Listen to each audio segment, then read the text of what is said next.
En la Constitución se hicieron muchísimas concesiones por parte que no creía en el Estado autonómico para hacer posible la convivencia entre distintos territorios de España, y eso no fue respondido desde la otra parte con la misma lealtad, desde el nacionalismo. La segunda es cuando Maragall cree que él ha perdido las elecciones anteriores por un déficit de catalanismo, se echa en manos de Esquerra Republicana en Cataluña y pone en marcha una modificación del estatuto que nadie lo había pedido. Y lo que es más grave, lo hace sin contar con el Partido Popular, es decir, rompiendo el principio de que el bloque constitucional se tiene que hacer por consenso. Y tercero, introduce en el estatuto todo lo que son cuestiones realmente litigiosas, desde realidad nacional, derechos históricos, bilateralidad, es decir, no puede introducir más cargas. Zapatero dice que va a asumir aquello porque entiende que quien va a ganar las elecciones es Rajoy, quien va a tener que torear es Rajoy, y se encuentra con esto. Ya se empieza a enrarecer el ambiente cuando el Congreso, en expresión de guerra, cepilla el estatuto. Eso hace saltar del barco a Esquerra y embarca a Mas. Pero ya luego todo eso, cuando el Tribunal Constitucional interviene, insisto, interviene anulando 14 artículos, es cuando eso se produce el salto. Y Pujol dice ya, entonces, digamos que el origen es muy remoto. Es la Constitución Nacional, hay un proceso de eclosión que es cuando se intenta modificar el estatuto con esta mayoría, es decir, ser más separatista que los separatistas, que es lo que quiso hacer Maragall, o más catalanista que los catalanistas, y luego es la sentencia. Y a partir de ahí ya vamos en la cuesta abajo, y claro, ya hemos llegado a una situación en que nos hemos equivocado. La parte de la sociedad catalana que no es independentista, que era muy mayoritaria, y el resto de la sociedad española. Primero, no haber tomado suficientemente en serio el desafío. En este momento a mí me preocupa enormemente que la cuestión catalana no sea una de las preocupaciones prioritarias del pueblo español. Es decir, me parece que hay un cierto desconocimiento sobre lo que está pasando. En segundo lugar, el haber permitido un sistema educativo cuyos contenidos podían haber sido corregidos.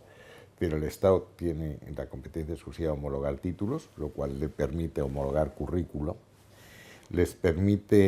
tiene la legislación básica, lo cual le permite ordenar y ahormar las legislaciones autonómicas, y tiene alta inspección. Todo esto no se ha hecho. Y en medios de comunicación el discurso ha sido único, es decir, ha habido un desistimiento de falta de presencia y una falta de visibilidad del Estado. Es decir, es un artículo lo suficientemente elástico como para permitir la famosa proporcionalidad. Poco a poco. Poco a poco. Es decir, esto no, entonces no es suspensión de la autonomía. Y lo que no logro entender es por qué el artículo 155 ahora les parece fatal. A lo mejor no hay que aplicarlo, porque el Tribunal Constitucional, de acuerdo con la última modificación, también puede suspender de funciones a quien no lo haga. Pero lo capital es que no haya esa votación el 1 de octubre.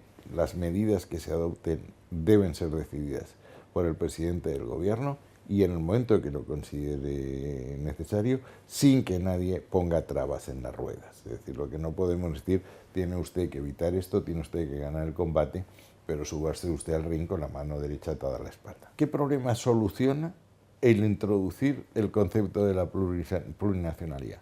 Yo entiendo que los separatistas digan, oiga, yo lo que quiero ser es nación política que es nación soberana, con derechos históricos anteriores a la Constitución, por tanto, con derecho a separarme. Esa lógica lo entiendo.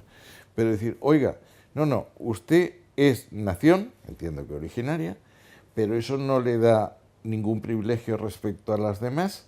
Usted no puede ir a la autodeterminación. Oiga, entonces, ¿para qué sirve esto? Porque más o menos sabemos lo que es una lengua, más o menos lo que es una cultura, pero nadie sabe lo que es una nación, salvo una cosa que sí sé, que la única nación política, la única nación soberana es España. Primero que tendría que decir, una república catalana independiente que no va a ser reconocida por nadie, de acuerdo con las advertencias de Naciones Unidas.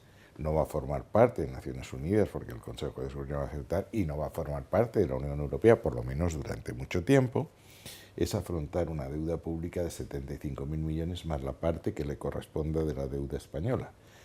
con los mercados cerrados, sin acceso al Banco Central Europeo, la primera declaración de esa República Catalana sería el default, es decir, estamos en quiebra. La segunda sería la sustitución de la moneda, probablemente sustituir el euro por una moneda autóctona, que sería necesariamente devaluada en el acto, porque el pago de esa deuda sin acceso a los mercados, sin acceso a la financiación española del FLY, sin acceso al Banco Central, solamente se consigue consiguiendo excedentes en las relaciones comerciales, es decir, teniendo un saldo positivo. Y en este momento el saldo que tienen con el resto del mundo es negativo y lo compensan con creces con el saldo que tienen con las otras Españas. Vamos a parar esta carrera desbocada hacia el precipicio, porque si no la diligencia se va, que es el vídeo de la CUP, lo cual no favorece absolutamente a nadie. Hay que intentar enfriar esto porque, claro, tampoco se puede parar la diligencia bajándose y matando a tiros a los caballos. O sea, es decir, que tenemos que hacer esto con el menor daño posible para posibilitar el entendimiento del día siguiente o del día siguiente, pero entendernos tenemos que entendernos.